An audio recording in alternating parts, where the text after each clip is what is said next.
If anybody ever had the acting chops in the 90s to convincingly play a publisher who gets bitten by a werewolf and then slowly starts to become one himself, it's Jack Nicholson. This must have been exactly what producers Douglas Wick and Neil A. Macklis were thinking when casting their 1994 romantic horror movie. And who better than the guy that convincingly played unhinged characters previously in both One Flew Over the Cuckoo's Nest and The Shining.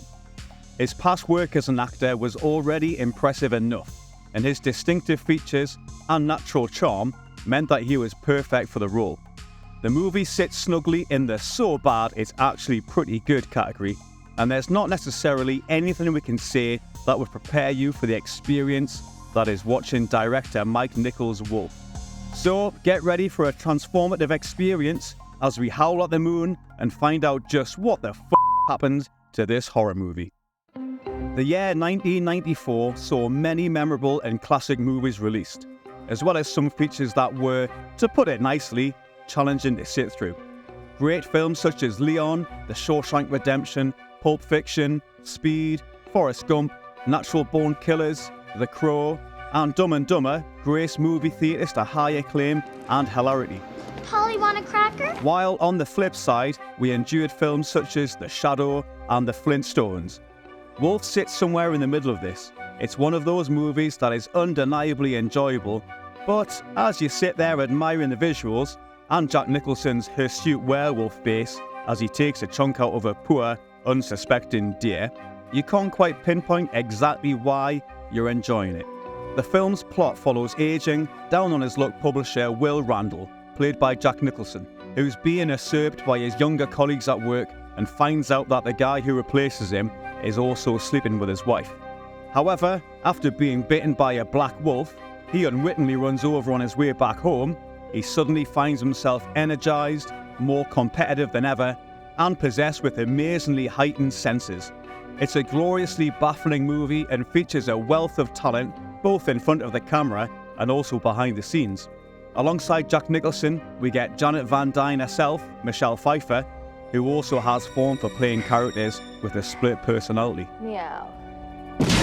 Pfeiffer plays Will's love interest, while James Spader is on board as his slippery protege, Stuart Swinton, as well as Kate Nelligan as Will's unfaithful wife Charlotte. Filling out the rest of the cast are excellent stars such as Richard Jenkins, Christopher Plummer, David Hyde Pierce, and Om Puri as Dr. Vijay Alasius. We also get an appearance by Alison Janney, who unfortunately gets a solitary line, then disappears completely. As well as an eclectic cast, the talent behind the camera was also impressive. The movie's director, Mike Nichols, had already enthralled audiences with the 1966 Who's Afraid of Virginia Woolf and The Graduate from 1967, and would later go on to direct solid movies such as 2004's Closer. However, the production had seemingly bitten off more than it could chew in pre-production, with Legends of the Fall author and screenwriter Jim Harrison clashing with director Nichols over those dreaded creative differences, stating that, "I wanted Dionysian, but he wanted Apollonian. He took my wolf and made it into a chihuahua. I cracked up for 10 minutes and then went out into the country and stood in front of a wolf den and apologized while my dog hid under the truck." Unfortunately, the experience on the movie led to Harrison leaving Hollywood for good. Looking back on the film for this retrospective, and you can see why such well-known and talented people became involved in the project.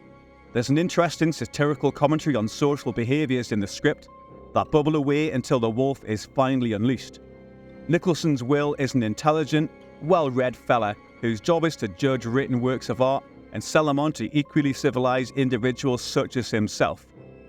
However, he's restrained by the usually accepted norms of society, avoiding confrontation even when his job is taken away by the same guy that's having sex with his wife. At one point, he also seemingly gives Stuart his blessing as the younger guy moves into his job, probably not long after having his wife the night before. However, the movie's called Wolf for a reason, and when Will is bitten by that pesky black wolf, all bets are off, and the beast within rears its humorously vindictive face. Unfortunately, the movie is somewhat tame when it comes to the wolf-infused violence. Wolf Will starts to stand up for himself, gets his job back, and has Stuart fired. not before pissing on his shoes in one awesomely hilarious scene. However, as a movie designed for adults, the writers could really have mined some good old-fashioned sex and violence from the concept. Instead, we see Will hook up with Michelle Pfeiffer's Laura Alden in a great scene consisting of insulting dialogue and noisy peanut butter sandwich eating. We do get a relatively gnarly scene in which Will finds the severed fingers of a mugger he killed the night before, having possibly saved them for a midnight wolf snack. There's no mention of this murder again in the movie, however, and instead of facing the consequences of suddenly becoming all wolf, the transformation is nothing but great for him, mostly. The final stretch of the movie naturally sees the most conflict, and while it's good to see Will and Stuart finally go full wolf, the visual effects from legendary VFX maestro Rick Baker are not the best example in the genre, and certainly not a patch on the transformation scene from An American Werewolf in London, for example. But that's a high bar to reach for, admittedly. The opening credits are, in fact, notable for stating special effects by Rick Baker, and as he designed the aforementioned lupine VFX in An American Werewolf in London, the expectation from viewers was probably that they would at least get close to that classic movie's most iconic scene. The makeup effects in the earlier sections of the movie are fairly cheesy, but when it gets to the hairy middle-aged werewolf fracas at the end, the effects elicit more of a mild chuckle rather than the vicious claws and teeth battle it could have been. At least it probably kept the local fancy dress shop going by buying their entire stock of fake teeth. The movie was released to some acclaim in the US on June 17th, with the UK and other territories getting the movie a little later in the summer. It grossed $65 million domestically and $66 million internationally, for an overall total of around $131 million worldwide. The critical reception for the film was mixed, with some praising it for keeping to its satirical metaphors earlier in the narrative, and also for its non-traditional take on the werewolf movie, about what would really happen if a New York book editor actually did become a deer and peanut butter munching werewolf. Less favourable were other reviews, with some critical of it being a horror movie about office politics, while Time Out stated that, quite frankly, it's hard to fathom why exactly anyone would have wanted to make this slick, glossy, but utterly redundant werewolf movie. Overall, this is needlessly polished nonsense. Not awful, just toothless, gutless, and bloodless. Perhaps this movie needed more bite for some tastes? Following the movie's theatrical debut in 1994, it was initially released on VHS in January 1995 by Columbia TriStar Home Video, followed by a Laserdisc version in February 1996. The DVD would follow in November 1997 with about as many extra features as there were scares in the film. Hardly any. The Region 1 release was fairly vanilla, while most other territories had their theatrical trailer to enjoy for hardcore fans. It wasn't until the Blu-ray release in October 2009 that we got to see some substantial extras alongside the theatrical cut. The most notable of these was a documentary, The Beast Inside, Creating Wolf, that featured interviews with producer Douglas Wick, screenwriter Wesley Strick, and special effects artist Rick Baker. The doc is fairly lengthy at 55 minutes, but watching it makes you realise why it's almost an hour long, as the production was fairly substantial. There's some interesting tales from this making of, such as the tinkering with the film's ending, which apparently was mainly the addition of a $700,000 shot of Jack Nicholson's wolf jump, as well as Rick Baker suggesting the movie's denouement was a disappointment. There's also a few surprising anecdotes from the production team, such as the Rolling Stones legend Mick Jagger being considered for the role Christopher Plummer played, and overall it's an engaging look behind the scenes. The rest of the disc includes more archival material, such as interviews with the majority of the cast, producer Douglas Wick again, and also writer Jim Harrison, who recalls an incident in a cabin that influenced the film.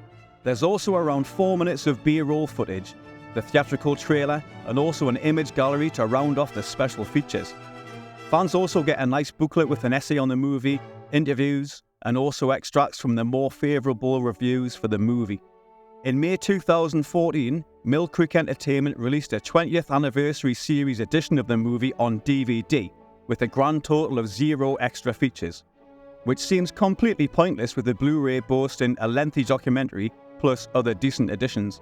Mike Nichols Wolf is one of those rare movies that tackles a beloved genre and spins it on its head in a way that worked for some, and for others is simply a baffling exercise in wolf-themed social commentary, albeit a largely bloodless one. I'm going to award the movie 6 out of 10 peanut butter sandwiches, as it really is an interesting take on the werewolf genre, but lacks sufficient gore and sex for this particular reviewer. So, what are you waiting for? Ditch what you're doing tonight and seek out Mike Nichols Wolf, and approach with an open mind. It may not gleefully howl at the moon as it could have done, but it's entertaining in its own goofy, charming way.